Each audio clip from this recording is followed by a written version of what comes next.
Hey, Sister Light Babe. I'm glad you're here. I'm about to have a real talk this morning. So with that being said, hit that subscribe button, hit the like button, hit the notification bell so we can have some more chit chats, okay? Today what we're gonna be talking about is things you really need to be considering when thinking about getting your Sisterlocks. Listen to me when I say it. Research, research, research, and research some more. And I know, but I've already done my research. And I get it. Listen, you've already done your research. You feel like you already got it down pat. You've probably been researching this for some time now. You already know what to expect during the locking process, what the different stages look like. You have already figured out how to find a consultant or trainee or somebody that's certified to do your hair. You already know the time commitment you're gonna have to sit in that chair. You also know the investment, right? Because it's a pretty penny. This ain't something cheap. And you get that it's gonna be ongoing maintenance. You thought about all that. You considered all that, and now you're ready to go. Only problem is, baby, you still ain't ready. And let me tell you why. Because there are a few things that you forgot. So we're about to get into those things. Buckle up. What we're gonna start with today is the consultant. You may have already found one. You have them listed on the consultant and trainee website. So you feel really good about it. But there are some other things that you need to consider beyond their skill set. And this is where it gets a little bit tricky. We see women all the time who have the best work. I mean, their locks are flawless on all their clients. And for that, they stay busy.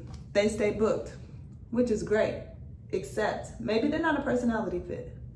What? That can be a thing? Oh, baby, you know it can. So with that being said, they may have the best work in the world, but they may lack communication skills. They may lack professionalism. Their booking may be all over the place. They may constantly be rescheduling you. And you gotta deal with this person every month for the rest of your lock journey, if you're lucky, right? If you can get in. So is that something you wanna deal with? Are you okay with somebody constantly rescheduling your appointments? Are you okay with somebody with poor communication skills? Are you okay with somebody who has an attitude while they're doing their hair? Are you okay being in an environment that's full of drama all the time?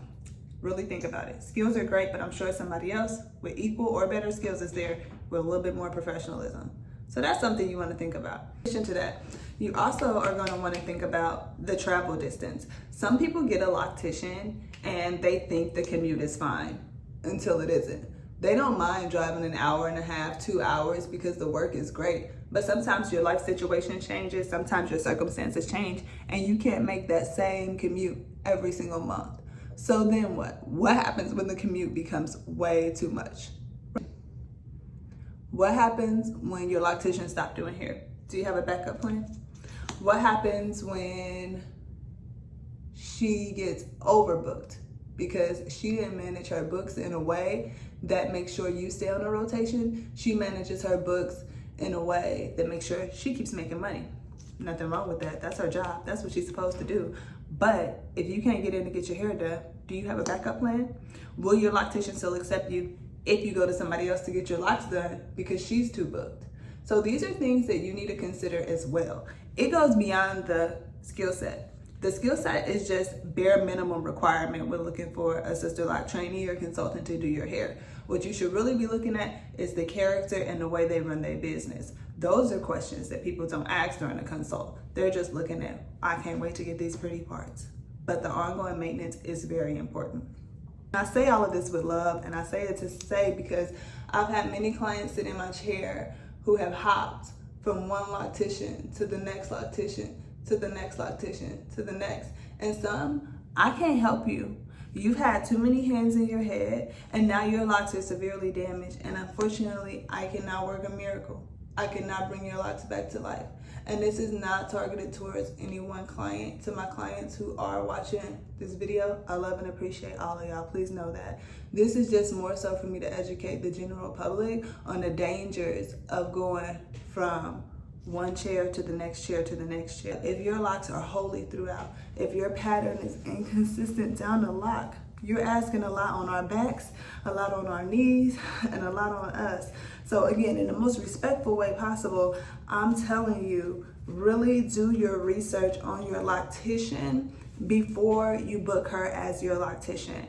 Check out her Facebook page. I mean, you kind of got to do a background check. Who is this girl in my hair? Because A, that's energy that's in your head. B, this is the attitude of the person that you're gonna have to deal with. And you have to really think, like, is it something I can deal with long term? And is it really worth it? Research when it comes to your Sisterlock consultant.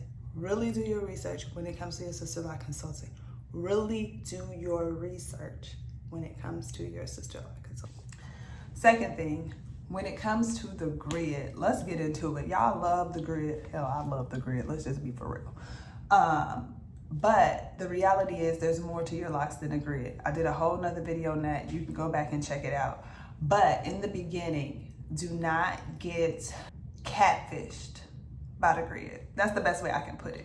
Because in the beginning, your hair density is going to change over time. Your locks are going to look a lot thinner. Your locks are going to be a bit more scalpy. So you'll be able to see that grid better whether you have high dense hair or lower density hair, because over time your locks will swell. Not saying the grid ain't important, because the grid is absolutely important, like for styling options and things like that. But just be mindful that your hair density will change over time. And don't get so caught up in the grid that you forget to look at the quality of the lock. Your lock from the top to the bottom should be consistent. You see how my lock is? From top to bottom, consistent. That isn't by mistake. I used the same pattern that was used to establish and maintain my locks by my previous consultant. Some locticians will have multiple rotations, which is not good. 3-point, you have a 2-point, which, what? Just don't on a 2-point, just don't. A 3-point, a 2-point, a 4-point. You got all these different rotations in your head, and now your lock is skinny, fat, slim. Like, no. It's just too much going on in your lock. You may have a whole bunch of holes. You may have a whole bunch of bunching, tons of different patterns throughout. And I just see all the time where people edges are hanging on by thread because somebody didn't know how to properly care for their edges. They didn't tell them what to properly expect, or they didn't let the edges grow in well enough before they tried to establish the lock. So since day one, it's been holding on for dear life. So with that being said, I would suggest ask to see the loctician's work. And when I say that, I don't mean new establishment she just did. Ask to see clients who have been with her 6 months, a year, something along that line. And if she's newer or a trainee or something like that, I get it. She may not have that reputation to back herself up, but you can still ask what resources does she use to get help when she doesn't know what to do. Does she have mentors who can help her with some of your problem areas, or is she just winging it on her own? So with that being said, I'm all for a trainee who's dedicated to the craft, but any consultant or trainee who is treating this like a hobby, don't let them get in your hair, because this is a business and this is your hair and this is a huge investment. So you want to make sure it's done right. Third thing, lifestyle shifts. So really pay attention to how your locks behave depending on your lifestyle.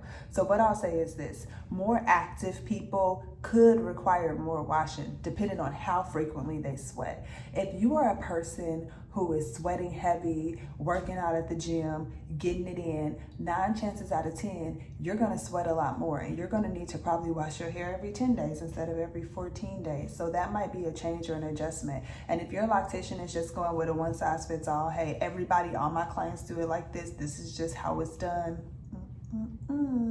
You gotta know your lifestyle, you gotta know your hair, you gotta know your body, right? I always tell my clients, I'm with you 1 day out of every 4 to 6 weeks to manage your hair. You are with your hair all the rest of them days. So what you do during that time is way more important than what I can do during that time. So with that being said, I need to know, what is your lifestyle like? What do you do on a daily basis, so that I can really give you the best treatment plan for your locks based on what I see and based on how you navigate life. So when I say do your research, ask your loctician, hey, this is my lifestyle. I'm a pretty active person. Or hey, I like to swim. Do I have to give up swimming?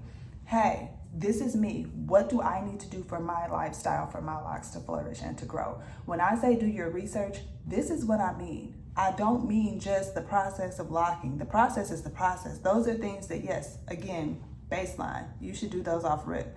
But research the person who is in your head by asking them questions that are tailored to you, not just to locks in general, right? Next thing I want to talk about is pricing. So we all know this ain't no cheap hairstyle, because it's part of our lifestyle, right? So you're gonna have to invest in this a little bit. And with that being said, you want to ask your loctician up front, and this could change. So this, I understand like the frustration here. You want to actually, no, she didn't. Hold on, did her hair just swoop?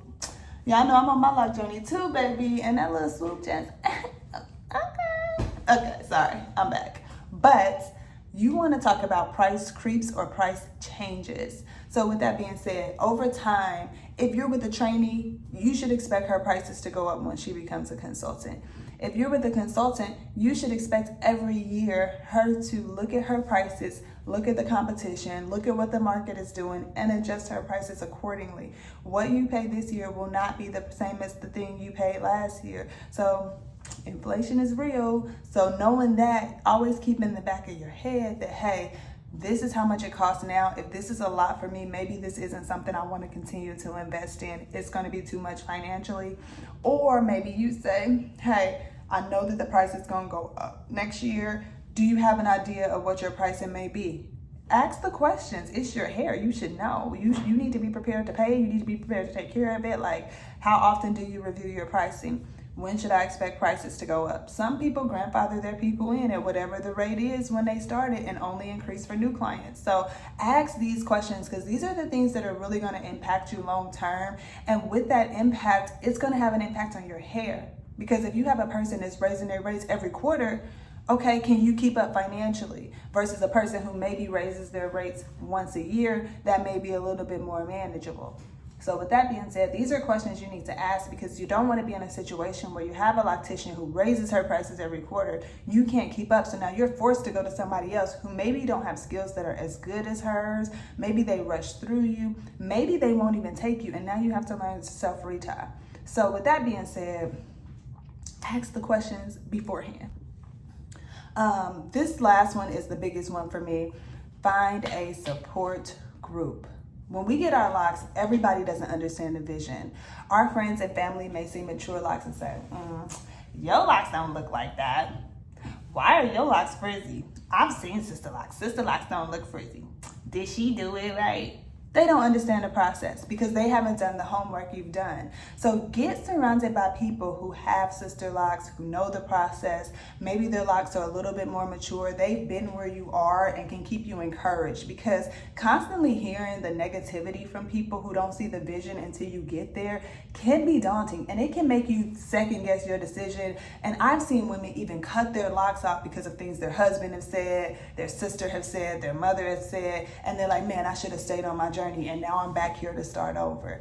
No, be around supportive people who understand the journey, who understand the process. Yes, online, you're gonna see all the mature locks. I've documented my progress from day one to today. I'm almost 2 years in. I'm not even there yet. And boy, my locks have changed so flipping much, it don't make no daggone sense. So with that being said, it is a journey, and you have to be around people who understand the journey and will pour into you and will lift you up. Some of them groups online can be a little bit toxic, so I ain't necessarily saying run to them groups either. But what I am saying is find people. Maybe they are in those groups. Maybe you see them out in public. You know, whenever I see somebody with Sisterlocks, it's hey girl, hey. You know, we get excited together. So try to find people who understand your journey, understand where you're going, and listen to them. Tune out the other people, because they'll just get in your way. In the beginning, you will have frizz. In the beginning, you may have some ends that are still loose, that are not closed up. In the beginning, your locks are going to change every hair wash, and you just need to be around people who understand that so that you can get your locks to the place where they're healthy. So that's it. That's all. I just wanted to share a couple tips and just some things that I think are extremely beneficial, guys, because these are the things that go overlooked that in the long-term care of your hair make the biggest difference. Thank y'all for tuning in. Don't forget to hit that subscribe button on your way out the door. As always, peace and love.